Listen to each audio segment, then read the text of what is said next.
Assalamu alaikum. A very good morning to all of you. How are you all? Hopefully all of you are doing great. I'm Abar Damun. Today we'll discuss about when we will say the and when we will say the. So let's get started.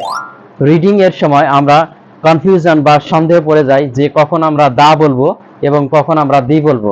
এক্ষেত্রে আমরা একটি formula বা technique অনুসরণ করতে পারি, যেমন দা দির CB.